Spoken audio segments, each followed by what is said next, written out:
O que o filme Parasita, ganhador do Oscar de melhor filme do ano, e BTS, o boy group mais pesquisado no ano de 2019 no Google, tem em comum? Se você acha que é só o coreano, você pode estar perdendo algo muito maior que vai além desse sucesso. Nesse vídeo vamos tecer uma conversa sobre esse assunto e tentar entender um pouco mais sobre a sua relação com nós, fãs brasileiros.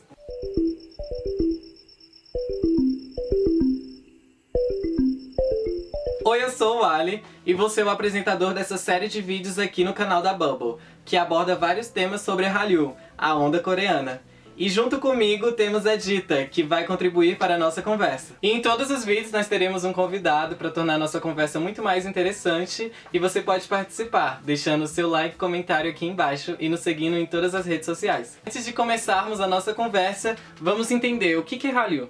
Hallyu, ou onda coreana, se refere a toda a cultura pop produzida na Coreia do Sul. K-drama, K-pop, K-beauty e o tão prestigiado cinema são exemplos dessa indústria do entretenimento. A expressão Hallyu foi dada por repórteres chineses e significa fluxo da Coreia. Esse nome foi dado após eles verem como um K-drama, One se tornou um fenômeno na China. No entanto, foi o K-pop que se espalhou pelo mundo todo e colocou a Coreia do Sul no mapa do entretenimento. Quem não se lembra do Psy e o famoso refrão Oppa Gangnam Style? E quem nunca ouviu falar de BTS? Esse fenômeno em expansão são resultados do investimento do governo da Coreia do Sul e da iniciativa privada, e teve o seu grande momento com a vitória do filme Parasita, do diretor Bong Joon-ho, que levou na noite mais badalada do cinema 4 estatuetas, incluindo de melhor filme, sendo a primeira produção em língua não inglesa a vencer essa categoria. E como convidado de hoje nós teremos o Raul Iago, influencer que está no último semestre de graduação e atualmente vive na Coreia do Sul. Então, vamos lá. Me diga vocês, como é que vocês foram se introduzidos nessa cultura, como é que a onda Hallyu conquistou vocês? Pra mim, começou, na verdade, tem muitos anos. E começou, eu acho que como para muitas pessoas, mas pela cultura japonesa, na verdade, assim. Por volta do meu 3º ano do ensino médio, eu conheci uma amiga que algumas amigas que eram apaixonadas também por música japonesa, por anime, por um monte de coisa. E aí uma das minhas amigas que me apresentou, na verdade, os K-dramas. Que aí eu comecei por aí, né? Comecei pelos K-dramas e aí depois ela foi me mostrando alguns clipes que era 2PM, Super Junior, super old school, que essa época era 2007. Eu me identifiquei muito com a Amanda falando, porque pra mim também foi mais ou menos parecido. Lá pra 2007, quando eu tava na escola ainda, eu já gostava bastante de cultura japonesa. Já era um sonho pra mim vir pra Ásia, principalmente, o meu foco naquela época era estudar no Japão. Então eu tava aprendendo japonês, tava fazendo curso de japonês. E daí eu comecei a gostar de música japonesa. E quando eu gostava de música japonesa, 2 coisas que foi interessante pra mim foi a primeira, a questão do J-Rock, né, do rock japonês, porque tem uma super produção dos caras com maquiagem, roupa, cabelo e tal. E daí, depois que eu conheci o J-Rock, eu comecei a gostar de J-Pop, né, da música popular japonesa. E, por coincidência, na época tinha o DBSK, né, Tonbanshigi, que era uma banda coreana, mas que cantava várias músicas em japonês também. Então eu comecei a descobrir bandas de K-pop através das músicas que eles cantavam em japonês. E aí depois eu descobri Super Junior também, eu descobri... Cara, descobri um monte. E aí foi evoluindo, sabe? Eu fui começando a gostar de Coreia um pouco mais. E aí eu comecei a assistir os dramas coreanos, os dramas japoneses quase que junto. Mas aí, eu não sei, eu senti uma diferença no coreano que eu gostei mais e aí roubou totalmente meu coração. E desde então, eu tô nessa estrada de Hallyu, assim, eu tô apaixonado pelos dramas, eu sou apaixonado pela música, pela cultura. Eu acho bem legal, é bastante rica. Claro, eu ainda gosto da cultura japonesa no geral, mas o que eu consumo e o que eu vivo hoje em dia é mais a cultura coreana. Eu também vim desse mundo do Japão. Sempre fui otaku, sempre curti J-Rock, sempre tava ali naquele meio de eventos, de anime e etc. E aí, a partir disso, como a gente sabe, né, existem várias openings que são de grupos de K-pop, que começam a sua carreira ali no Japão, né, e acabam estourando, fazendo todo esse cenário lá para poder movimentar o mercado japonês. E a partir disso foi que eu conheci, eu tive o primeiro contato com a versão japonesa de Replay do SHINee.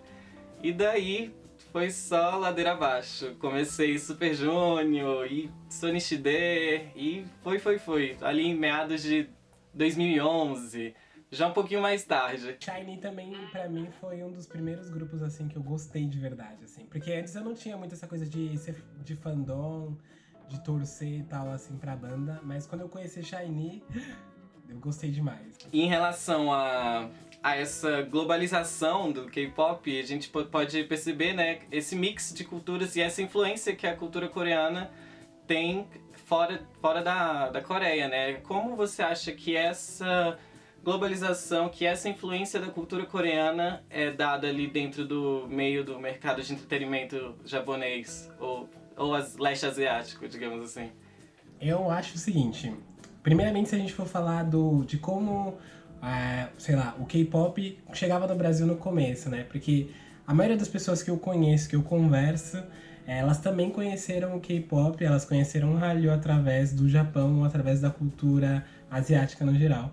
Eu acho que teve uma estratégia assim muito boa, na verdade, para introduzir o mercado coreano para o Ocidente, né? Que foi sendo introduzido assim com um aspecto mais parecido, né? Com o J-pop, o J-rock ali, até no quesito das roupas, das características, né, que tinham principalmente nos videoclipes, eles eram bem assim aproximados, o que eu acho que chamou mais atenção, né, de quem já era fã das coisas do Japão, da cultura japonesa. Eles foram se introduzindo ali, principalmente nessa parte da indústria musical, sem falar também do investimento que o governo começou a colocar nisso, vendo o quanto estava crescendo, né? A Coreia, no geral, quando ela aposta, por exemplo, em produzir alguma coisa em outro país, né? Ela acaba apostando também na ideia de que ela vai conseguir chegar em pessoas que estão além daquele país, que somos nós, que estamos do outro lado da ponte ali. Então eu acho que é bastante inteligente da parte deles, é uma coisa que eles vêm desenvolvendo cada vez mais. Hoje em dia eles estão trazendo... a gente pode ver idols de outros países. O próximo país que o Japão, né? Desculpa. O próximo país que a Coreia tá querendo atacar agora é a Índia.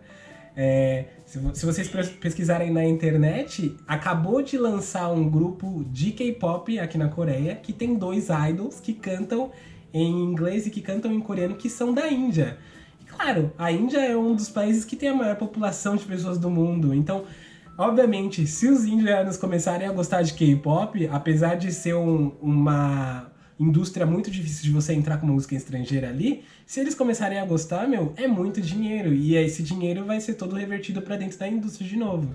Então, a Coreia, ela sabe muito bem trabalhar dentro disso, já vem fazendo isso há muitos anos, e a partir daqui, vai continuar se expandindo mais o quanto for preciso, eu acredito.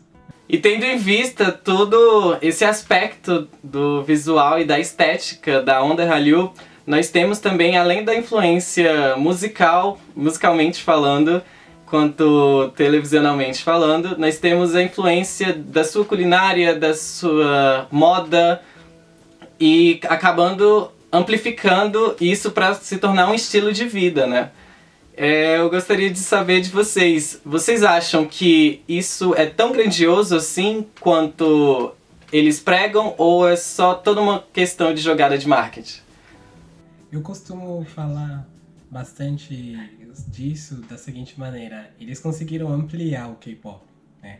Então, quando a gente fala de comida coreana, quando a gente fala de fashion, né, de moda coreana, até do jeito, né, de se expressar do idioma coreano, isso tudo é um pouco da extensão do que o K-pop é, assim, no geral. Porque A Coreia, ela chama de onda Hallyu, né? Antes a gente só tinha K-pop, mas agora virou uma onda Hallyu. E nessa onda, eles tentam incluir tudo que for um pouco de elemento da cultura coreana pra que essa onda encubra a pessoa que cair nela, entendeu? É realmente, assim, tentar de uma certa maneira trazer aquela pessoa que tá gostando de K-pop para gostar de outros elementos da cultura e se sentir incentivado a gostar de tudo isso, gostar da história da Coreia e ao mesmo tempo apoiar o país. Quem que não quer ter o seu país sendo admirado por estrangeiros? Qualquer país quer. Eles conseguiram usar o marketing para trazer o que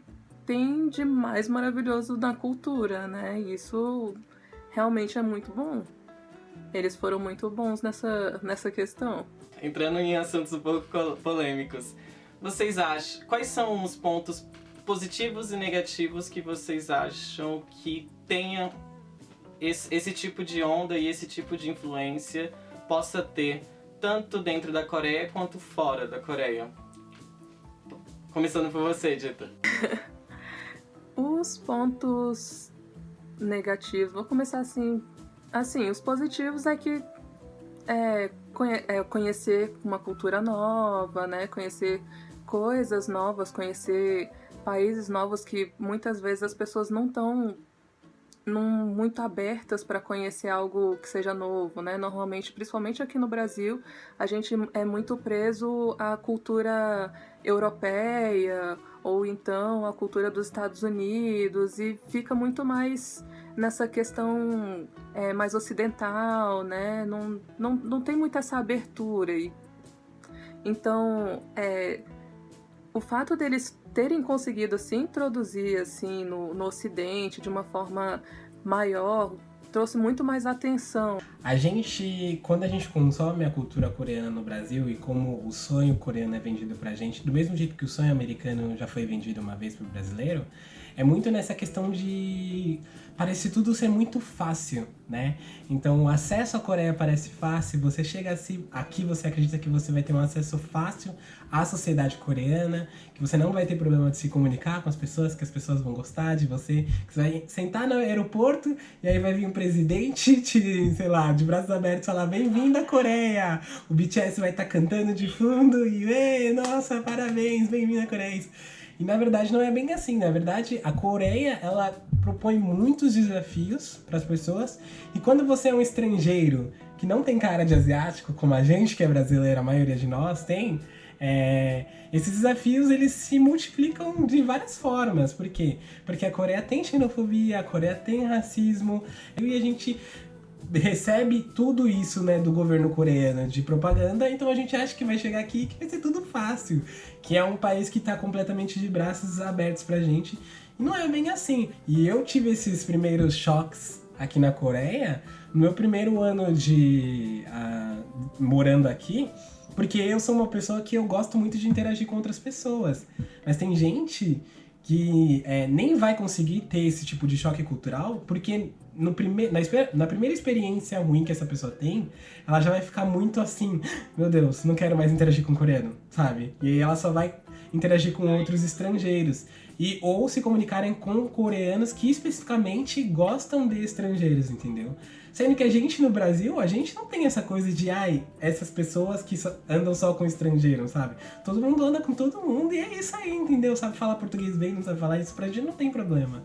Então, essas dificuldades e esses desafios, né, são um ponto negativo daqui da Coreia que as pessoas não percebem com tanta facilidade. E que, como ela colocou muito bem, são mascarados por conta da questão de que o governo coreano, no geral, né, o Ministério da Cultura da Coreia, ele não quer promover esses lados ruins dele, quer que você pelo menos venha pra cá e tente, né? E aí vai dar no que vai dar. Então, tem essas questões que tem que ser trabalhado ainda, né, Coreia? Vamos ser mais abertos vamos ser mais abertos aos estrangeiros, por favor.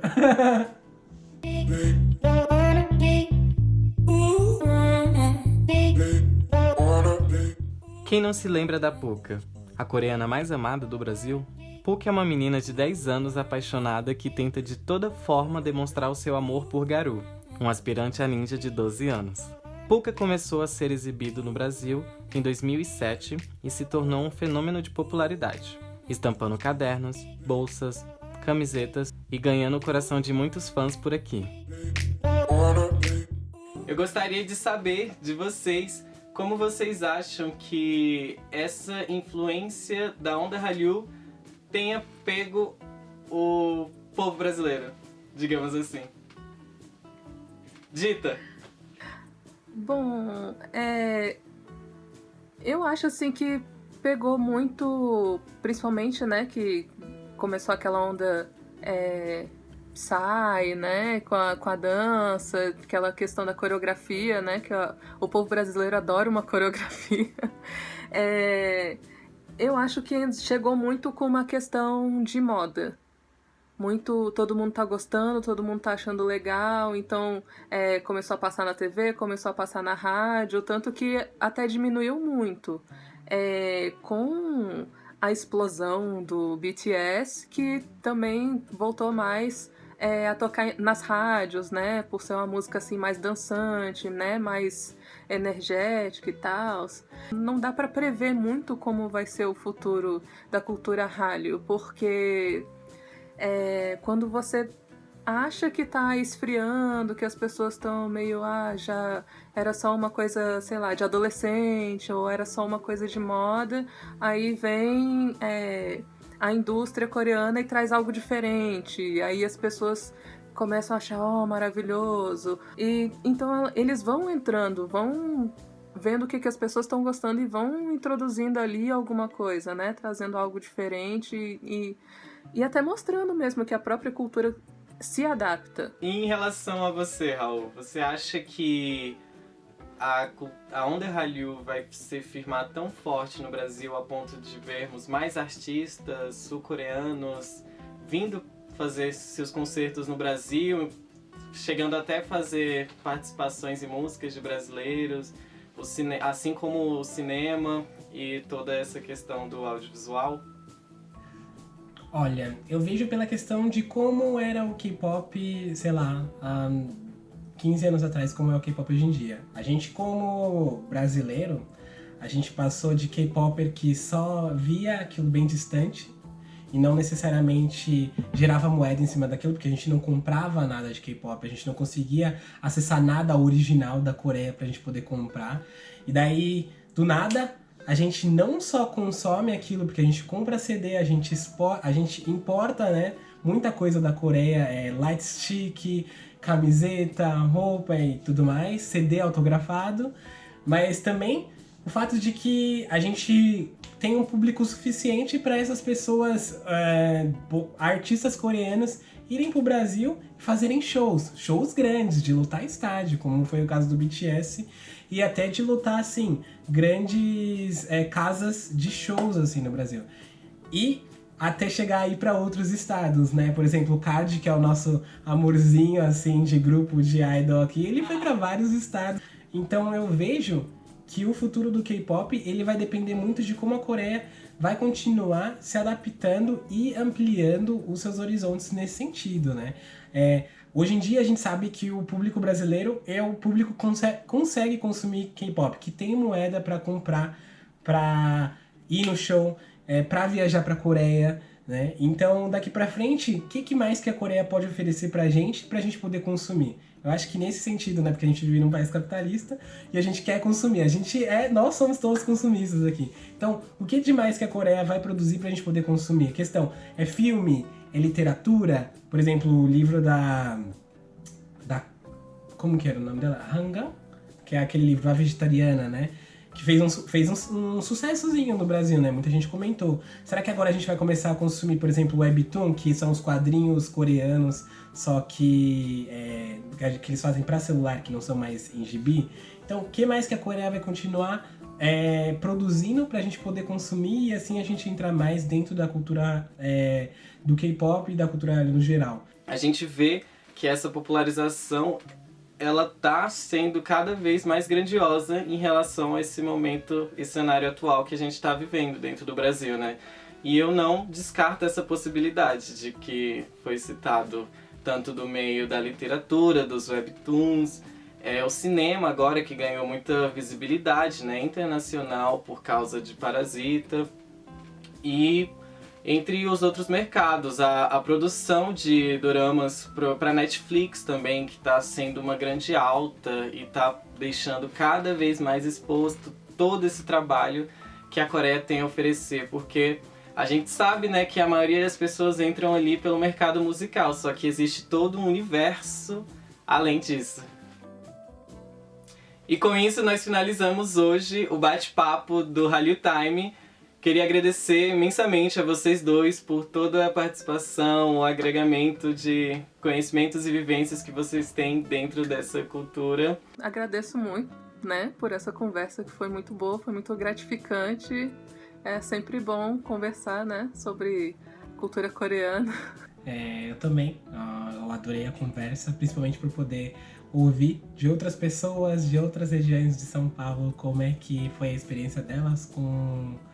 de outras regiões do Brasil, né? Como é que foi a experiência delas com o K-pop, o que elas enxergam no Hallyu, né? De uma perspectiva diferente, porque a gente aqui dentro da Coreia, a gente sente um ritmo completamente diferente, porque a gente tá o tempo todo aqui, né? Muitas vezes a gente não enxerga muitas coisas. Então, pra mim foi uma conversa bastante interessante, foi divertida e demais, assim, agradeço muito pelo convite e eu acho que quando vocês tiverem outros assuntos que vocês quiserem discutir, pode me chamar.